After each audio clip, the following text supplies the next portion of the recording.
Hello and Assalamualaikum. My name is Najla Balqis Binti Hairolnizam, and today I'm going to present about mudharabah issue in Malaysia. Mudharabah is bind with the concept of Sharia. Sharia rules are based on the valid contract. In Sharia requirement, they need to agree on profit sharing, which emphasize transparency and fairness, as in following the Islamic commercial law. The Sharia basis for mudharabah are all derived from Al-Quran and Ijma', which is two major sources of Sharia. Islamic contract are focused on fairness, equality, mutual consent and profit sharing. So that's all about the mudharabah contract. What is mudharabah? Mudharabah is a contract between two parties, which one party provides capital and the other one receiving it for contribution in trade of contract.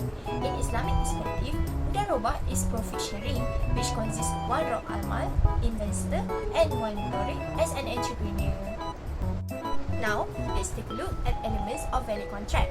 First, we have offer and acceptance, which is ijab and qabul. Both of the parties need to provide clear agreement between parties. Second, contracting parties, legally capable and competitive parties, which is the Rabb al-Mal and the mudharib. 3. Subject matter. The matter of the contract must be clear, understandable and lawful. And lastly, legal purpose. The contract need to be in halal conditions. So, this is all the elements that need to have in order to have valid contract of mudharabah. Now, let's move on to the objectives of mudharabah. Mudharabah used as structure of deposit. It also to facilitate profit sharing, based financing, promote risk sharing, and lastly to ensure justice and fairness between the client. So there's a few service in bank that use contracts of mudharabah, which is single partnership, particular partnership, joint stock companies, hybrid limited partnership. This is all available in Bank Islam, Maybank, and CIMB Bank. Do you want to know how mudharabah operates under normal circumstances? So here are the flow of mudharabah between bank as entrepreneur and customer as capital provider. First, client contribute funds to the bank after had agreeing on terms of mudharabah arrangement. Second, after receiving the deposits by the depositor, bank will invest fund in investment or asset. From this business, it will enjoy whether the business will gain profit or suffer losses. If gaining profit, it will be shared between investor and the bank based on agreement ratio. But if the transaction suffer losses, it will be borne by investor, which will reduce value of asset or investment. In short, the amount of funds that people had supplied to the bank. Next, let's take a look when mudharabah between bank as capital provider and client as entrepreneur. So, first, bank, which is we call Rabb al-Mal in financing, Islamic financing, it provide funds to the client, mudharib, in a fixed period of time. Second, the client next will invest the funds by doing business activity. If the business gain profit, the bank and client will divide the funds as per agreed ratio.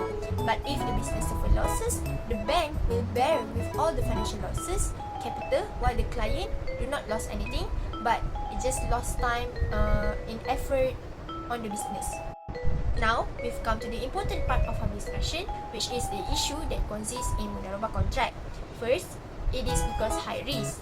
There have three types of risk, which is financial risk, business risk, and rate of return risk. For the financial risk, it happened due to Islamic bank they not have any access to supervise the decision and management made by mudharib, especially when there occur losses. So, next is business risk. Business risk happen when there is insufficient fund to continue operation in such a contract. And lastly is rate of return risk. It happened due to unpredictability on return of the bank due to they only know the exact amount in the end of the period. Next, let's move on to the second issue, which is asymmetric information problem and peril of morality.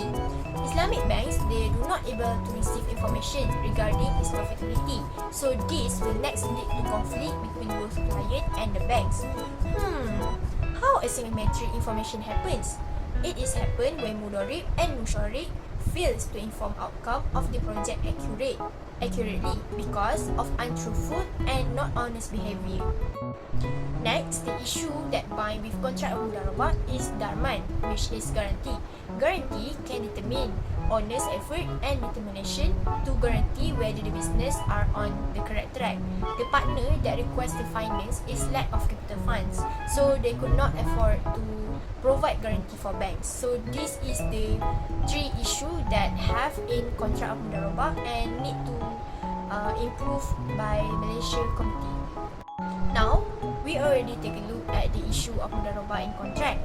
So, let's take a look at the resolution on high risk. First, strengthen monitoring mechanism. Islamic bank, they can create periodic reporting, financial disclosure table or milestone updates from the mudarrib, which can indirectly monitor the project without to interfere in management decisions. And next, we have introduced risk sharing safeguards. Islamic banks, they can always organize Mudarabah contracts by following proper clauses such as stage funding based on performance to reduce exposure to financial and business risks. Now, for the resolutions, asymmetric information problem and peril of morality. First, they have digital monitoring system. Financial technology digital platforms had set the real-time updates on performance of project, which can reduce delays or manipulation in reporting the actual outcome. Second, we need to have regular communication mechanism. Islamic bank, they implement scheduled structured communications to prevent mistrust and conflict between bank and the customer. Islamic bank can provide few channel platform to prevent this mistrust and conflict between the bank and the customer. And lastly, is resolution of Darman guarantee, which is collateral alternatives. The central bank need to encourage banks to accept non-cash collateral such as future receivable, business assets, or jointly owned project equipment. And we also need to have introduced third-party guarantee. Islamic bank, they need to allow third parties to act as the security to their funds for client, which are this is to provide guarantee for those who are unable to have guarantee. Now we've come into the end of our discussion. Let's talk about our conclusion. For the conclusion, I recommend for the high risk Islamic bank, they should carefully evaluate the mudarrib background, project achievability and risk levels before they make an agreement in Mudarabah contract. And I also think Islamic banks need to create policies to protect financial structures from possibility of losses to depositor funds. For the conclusions, asymmetric information problem and barrier of morality, the recommendations that I get from making the research on this problem, Islamic banks, they need to require to screen, supervise and analyze systematically and always take careful steps in creating the Mudarabah contract in order to prevent loss when handling the project. Next, the information from the beginning process need to be disclosed and transparent. This is to prevent the wrong information that will lead to asymmetric information. And lastly, the recommendations for Darman, which is the guarantee. In order to prevent the issue of Darman guarantee, which is not enough money, to prevent probability of peril of morality and fraud, the guarantee can be set in collateral to secure the funds of the depositor. And I also think they need to have the requirement of capital needs for a contract, which can be initiated by vessel requirements to increase the quality and quantity of capital requirements directly. Because of the issue of the guarantee, they do not have enough money to provide guarantee. So I think they would be the best to connect with vessel requirement to increase the quality and quantity of capital. So the bank can have enough capital to provide the guarantee in order to protect the depositor fund. Finally, we come into the end of our discussion. So I'm going to talk about my personal opinion on this research. Mudarabah contract, they give benefits for both the bank and the customer. First, let's take a look at the benefits for bank.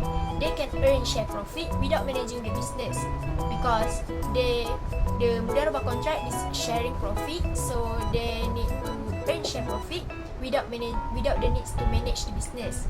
Next, they also can build long-term relationships with credible customers. They also can create future joint venture